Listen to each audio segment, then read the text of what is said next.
Thank you, Kala, for this question. I think whether the subject you want to major in and you build your career on is available with the college or university you're choosing or not. So I think that's one of the foundational questions which children have to ask. The second could be the intellectual capital is something I would look at as a student. When I say intellectual capital, I would encourage students to look out in the faculty.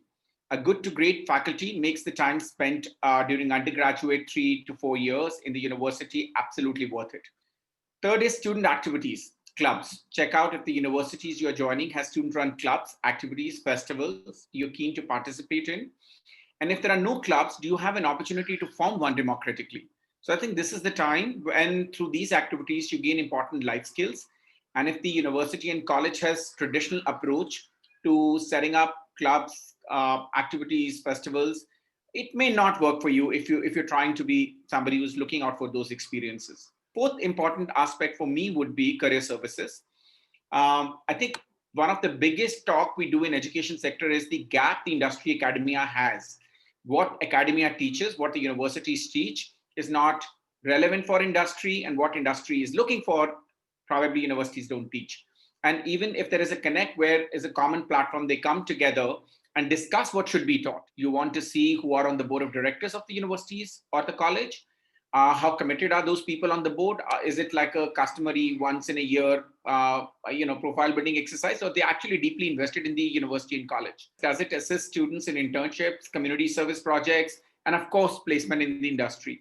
So this is a very, very important aspect. Students, I would really urge you to look at that.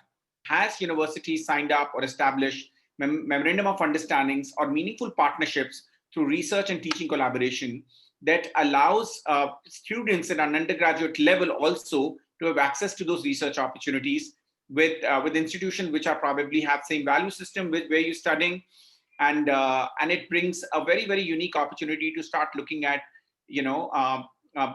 probably a year abroad, a semester abroad, or a summer abroad, or also engage in research which is happening across the world. Look at the subject you want to major in, who are the faculty you're going to teach. That's what I call intellectual capital. Career services, academic collaborations with universities and institutions and industry around, and of course, student activities and clubs.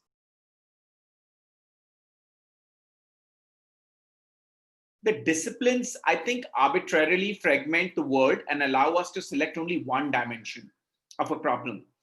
And that's what a discipline probably tries to address, thus leaving very important dimensions of the same problems from other disciplines absolutely unaddressed.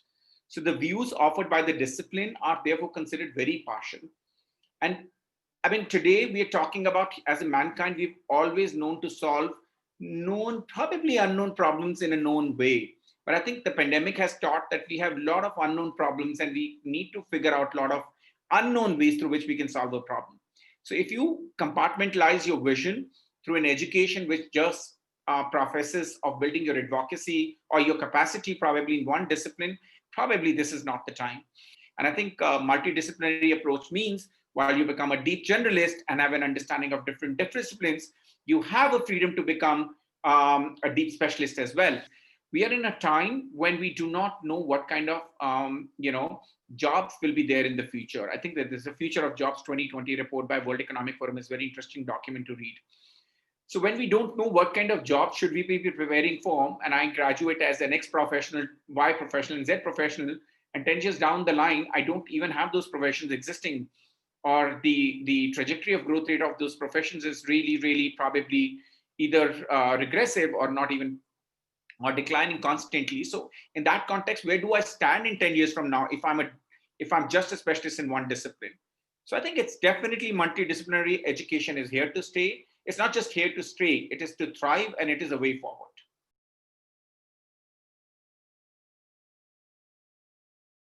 The word liberal arts is very grossly misunderstood in education fraternity and parents.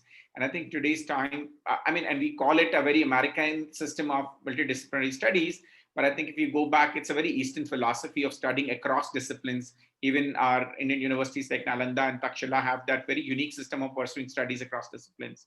The first thing it offers you interdisciplinary approach to learning. That means you intentionally integrate different areas of studies, and the institution exposes students to a wide range of subjects. The idea is to build your multitude of perspective and also empathetic thinking. And empathy is one of the most sought out listed skills in the future.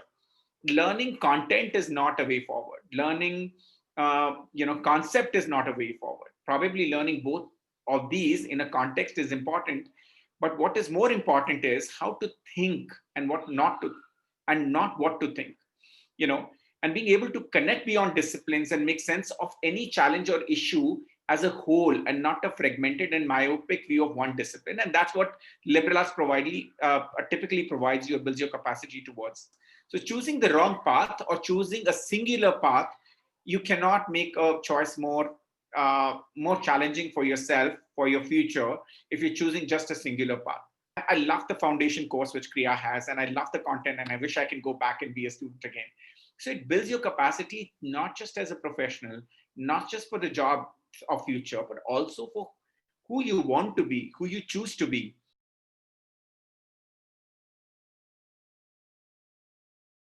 Absolutely, it is transforming, and it's a transforming in a way we wouldn't have imagined 10 years back. Probably started with one university, moving on to become a movement now, and I think it's far more attractive. It's a very exciting time. Of course, new age universities like Krea are breaking the barriers between disciplines and creating an interdisciplinary and interwoven approach to teaching and learning. That's a very unique word, interwoven approach to teaching and learning. I think we've universities offering science courses from data science to anthropology. You can study psychology with physics, look at game design as a career. Say all of this quality education is not just happening in India with world-class faculty and a fraction, but is happening at a fraction of cost. And most importantly, which I think most of us forget, it's okay for me to go XYZ country, and I mean, I have nothing against that, going overseas and studying. But I think, are you studying in a context? India is one of the fastest growing economy. We see our future is, the world is looking up to us. And if I want to make my career, my life here in India, and I have world-class education at my disposal at a fraction of a cost, I'm studying all of that in a context. So I help students ask these questions from themselves. And I think I cannot say that there is more exciting time in India's history of education, probably after independence, than what it is now.